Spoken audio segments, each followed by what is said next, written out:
to SVG-TV News for Tuesday, February 11th, 2025. I'm Jennifer Richardson with the details. Tomorrow, Wednesday, February 12th, the Court of Appeal will hand down its judgment in the vaccine mandate case. Today, at a news conference, one of the affected teachers, Kean Roberts McCoy, expressed hope for a favorable ruling.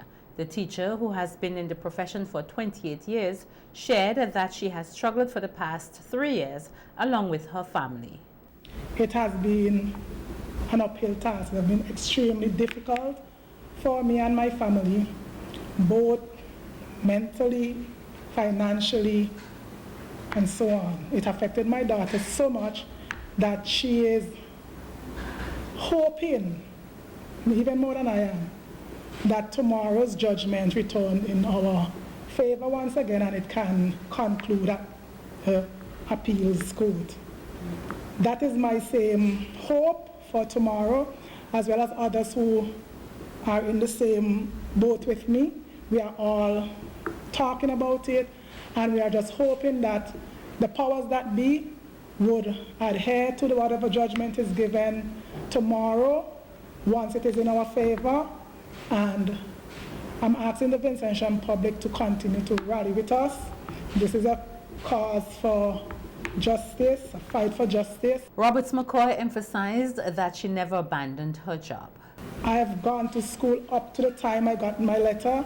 I have never abandoned my job, and I maintain that I have not abandoned my job. I went to work right up until the day I got my letter. So my greatest hope for tomorrow is that it return in our favor, that Justice Henry's previous judgment is upheld, and we can finish this and everyone can get on with their life. COVID has long gone, and I think that we should move on as a nation. Meanwhile, President of the SVG Teachers Union, Oswald Robertson, stated that Roberts McCoy is just one of many who suffered after becoming unemployed due to not taking the vaccine. Robertson said that the government did an injustice to the teachers and other civil servants. He is also hoping that the ruling will be in their favor. When we were talking about we need adequate quality teachers in the classroom, the government of St. Vincent and the Grenadines would have done an injustice to the nation, to the education sector, by creating a shortage of quality teachers in the classroom. And we hope that the judgment tomorrow, which we are in high spirits, we are expecting a victory, because I don't know how people are going to respond to the law of natural justice, which in the court ruling, the Eastern Caribbean Court clearly shows that due process was not followed. And based on our constitution, you cannot fire somebody without having a fair hearing. That is what the law of natural justice is saying. Robertson noted that around 200 people were affected, but many have returned to their jobs, even though they are not receiving their full benefits. 9 months ago, the appeal court heard the case and reserved its judgment. The teachers won the case in the High Court after Justice Esco Henry ruled against the government. The government argued that the judge erred in her decision. Lawyer and former parliamentarian Luke Brown has once again reiterated his call for the late Robert Milton Kato to be named the National Hero of St. Vincent and the Grenadines.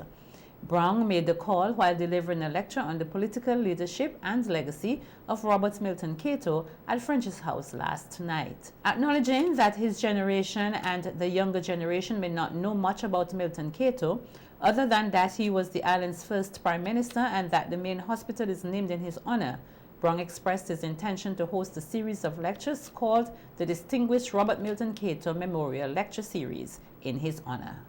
During the course of that series, we will cover topics like the state of the economy and review of the budget, climate change and public policy in St. Vincent and the Grenadines, the diaspora and development, the education revolution, a review of the autobiography of former Prime Minister Sir James Mitchell, discuss judicial review within the framework of the vaccine mandate case, look at crime, healthcare, reparations and other subjects I will make some of the presentations, and I'm hoping that we would also have guest presenters.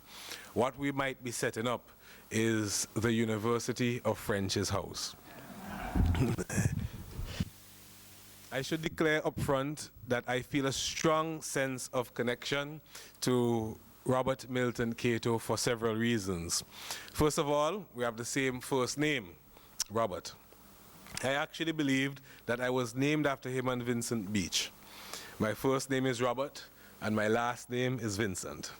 They were the two most prominent prominent Labour Party leaders at the time of my birth in the mid-1980s, and I think that it is fair to say that my father was considered to be a big Labour man. Alternatively, I was probably named after Bob Marley. I just don't have the dreads.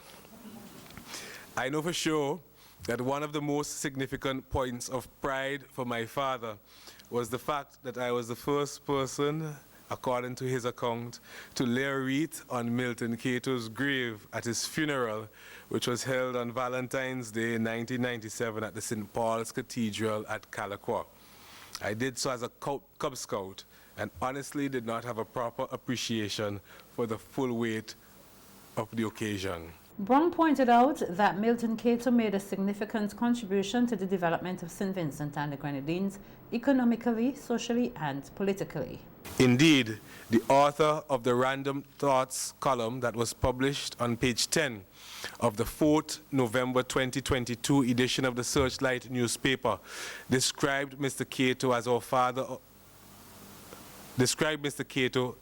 our father of independence, and agreed with me by saying that Milton Kato made a significant contribution towards the transformation of St. Vincent and the Grenadines. I believe that this conclusion is supported by the objective facts of our political history.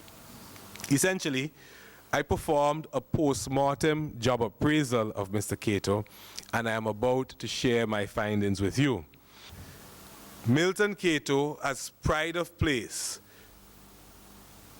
in Vincentian political history by virtue of his special, unique, and singular contribution to the national liberation and political decolonization of St. Vincent and the Grenadines. I believe that the words national liberation have deep and profound meaning. In terms of political independence, Milton Kato led us into both statehood, which is self-government with respect to our internal affairs, and independence. He was therefore both our first premier and our first prime minister. These facts deserve great weight in any assessment of his leadership and political legacy. Since 2001, the government of St. Vincent and the Grenadines has had to address 12 major climate-related events, resulting in significant damage and loss. This was stated by Prime Minister Dr. Ralph Gonsalves, who was speaking at the opening ceremony of a 4-day workshop on St. Vincent and the Grenadines' National After Action Review, the AAR, following Hurricane Beryl. The workshop, taking place at the Holiday Inn Express in Diamond, brings together key stakeholders including representatives from government agencies, national and community response teams, civil society partners, and the private sector. The workshop aims to facilitate reflection, dialogue, and provide actionable recommendations for enhancing national preparedness, emergency response, and resilience. In his address at the opening ceremony, Prime Minister Gonsalves noted that the damage and loss from Hurricane Beryl were estimated at $875 million, with housing losses accounting for nearly half of this figure, amounting to $435 million. And that is without some residue from Soufre, which we still have to deal with, and what happened after Beryl. Because after Beryl, you remember we had a few days of, this subsided, then by the weekend we had a lot of rainfall and landslides and the like. You remember that? And there's a study which has been done in the Windward Islands by a consultant for the World Bank, that between now and 2050, apart that we're going to lose if we don't do things properly. 40% of our beaches.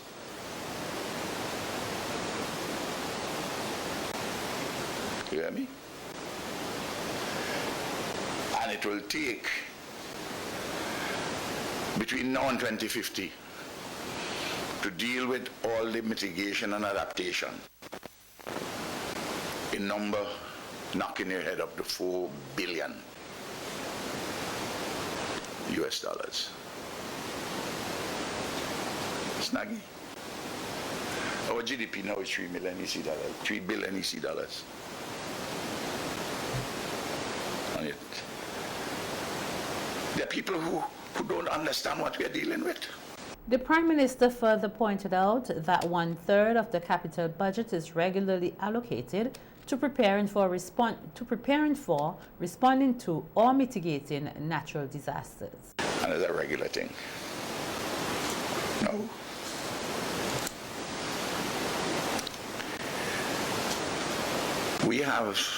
We're in a hostile world. Everybody's talking climate change. Global warming, really. And we are accelerating. By 2030, we are likely to be, well, we are on target to be above 1.5 degrees Celsius above pre-industrial levels. And if we continue like this up to 2050, we are going to have 3 degrees above pre-industrial levels. Increase. Low-lying areas in St. Vincent and the Grenadines will be underwater. Well, for a little while, we could go more and more into the hills.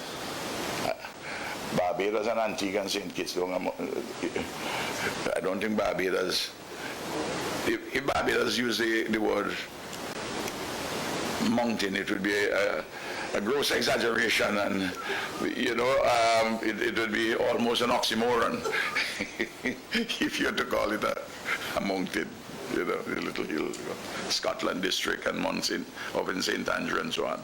Serious problem.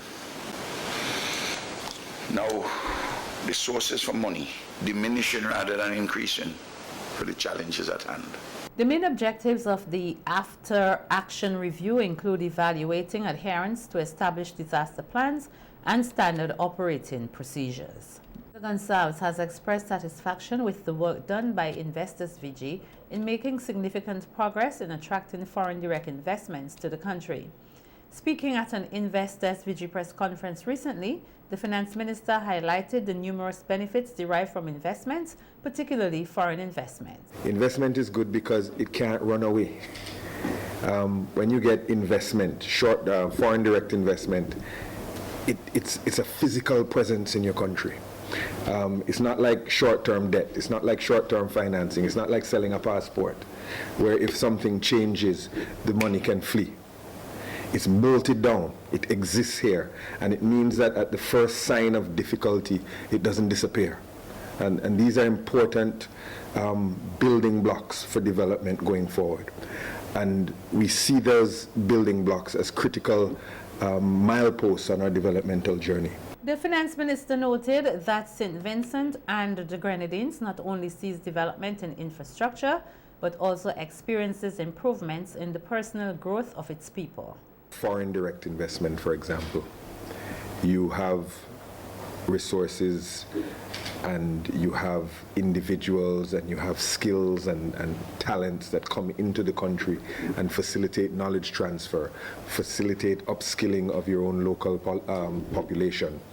And the presence of foreign direct investment, in addition to helping to train and upskill your local population, sends a signal to the rest of the world that this is a country that is worthy of investment. And when a country is worthy of investment, that one statement means many things. It usually means that your country is stable. It usually means that your country has an educated workforce. It usually means that your country has a good environment for business and a good system of laws and a protection of private property and the rest of it. Invest SVG has also planned a number of programs for 2025 targeting local, regional and international businesses. Prime Minister Dr. Ravgan Sams has highlighted that the tax exemption currently enjoyed by Airbnb properties may soon change, noting the unfairness it creates for hotels in the country. The Prime Minister, who was speaking about hotel investments following the opening of the Argyle International Airport, said that many hotels have come on board, which has significantly contributed to pushing economic development. People must not forget this. There are persons who have converted their homes. Some people who are overseas convert their homes into Airbnbs. And by the way, these Airbnbs, why the hotels have to pay taxes of this kind and that kind, the Airbnbs get away with that. There's a leakage which we have to look at. Who want to travel fairly cheaply? And they do it mainly by air, clearly. Because those who come by the cruise vessels, they stay on board the cruise vessels. And you get your bed, and maybe you can get your breakfast too.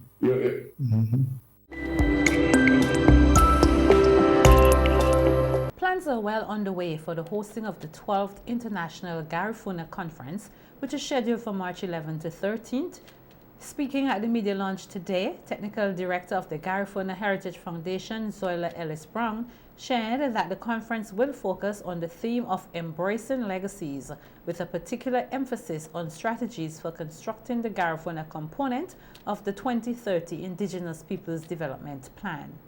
This 12th International Garifuna Conference is intended to continue to engage scholars, practitioners, researchers, indigenous communities, particularly Garifuna communities in Central America, the United States, St. Vincent and the Grenadines, also known as Urume, and elsewhere in the world, in structuring, development, promotion, and implementation of an Indigenous Peoples Development Plan by the year 2030.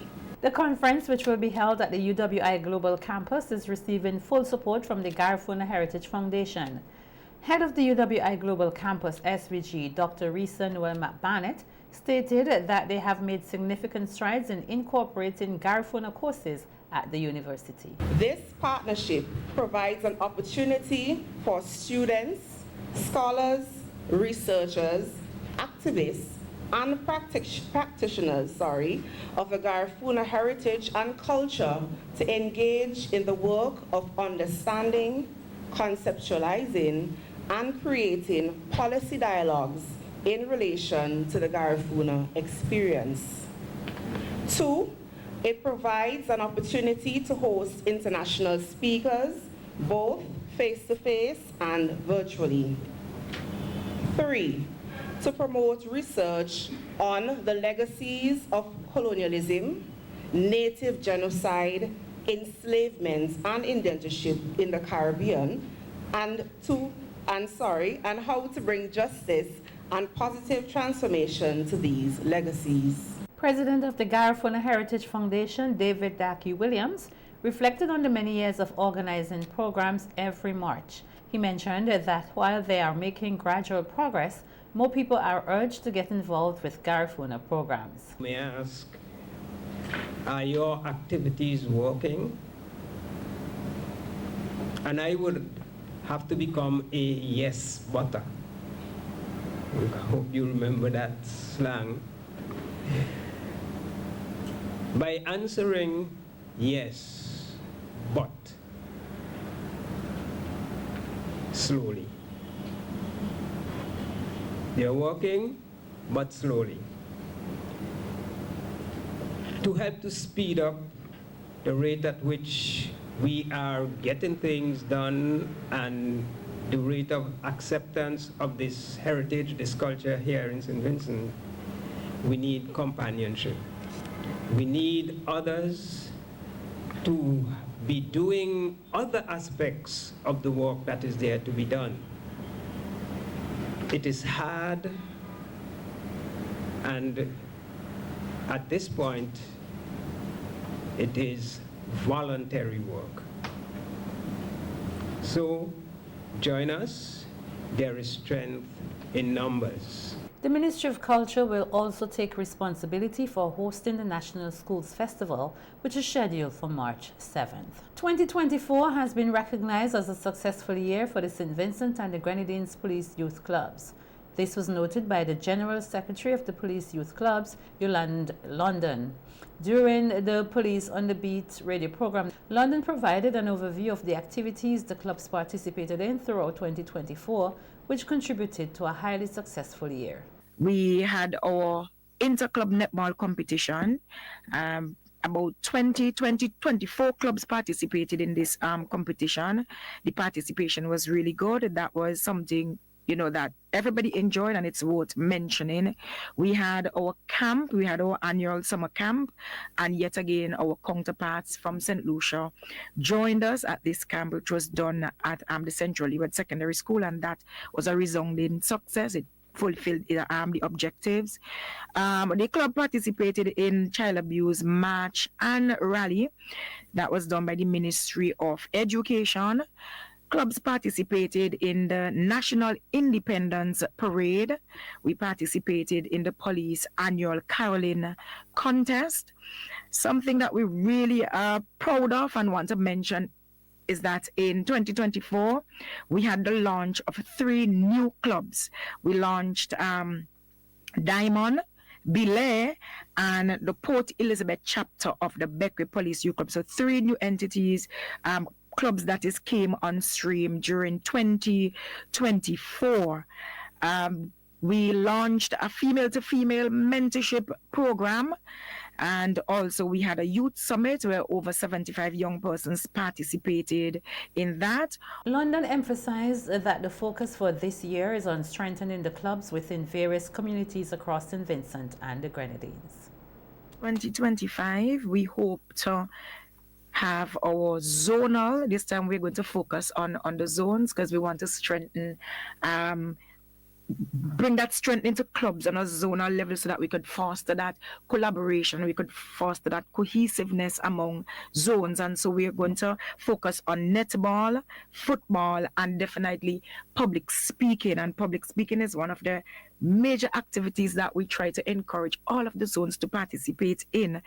Also, for Stubbs and Diamond, very worthy of mentioning is that the Caribbean Institute for Gender and Development has funded a backyard gardening project for females of 15 secondary school and college female members would be beneficiary of this project, where they would be provided with theoretical and of course practical sessions in preparing to run their own backyard garden at home. So they would be provided with financial assistance, they would be provided with tools and also seedlings. We hope to collaborate with the youth department and also the Ministry of Agriculture in this initiative. So that is something to look forward to. In addition, Public Relations Officer and Social Media Coordinator of the Police Youth Clubs, Sean Roach, announced that a mural project will be carried out through collaborations with the Calico and Mesopotamia youth clubs. Well, I'm aware that we're planning to do a mural project in Mesopotamia, yes, which is the area that Sergeant Beryl is in charge of. Yes. And it would be a collaboration between the Mesopotamia Police Youth Club and the Calico Police Youth Club. So we started initial training to help students with their drawing skills at the Calico Police Youth Club. So the intention is to have the project start around June, July, around there when the students are on break, so that they could have that first-hand experience to gain an extra skill and contribute to their environment in a positive way. One of the interesting things about mural projects, especially when they're done in a team collaboratively, it gives them team building skills as well as advance their perspectives on how art could contribute to the society instead of simply decoration. Both London and Roach encouraged the youth to get involved in the police youth clubs. The Layo Government School is celebrating Literacy Week with a series of activities under the theme Wide Brims and Big Dreams. Today, students and teachers marched through the streets of Layo in the form of a literacy crusade with placards, singing, chants, hats, sensitizing the public on the importance of reading. Other activities for the week include a reading community outreach tomorrow, an invited readers on Thursday, and a reading showcase and spelling bee on Friday. The school also mounted a book display at Games Bookstore for the week.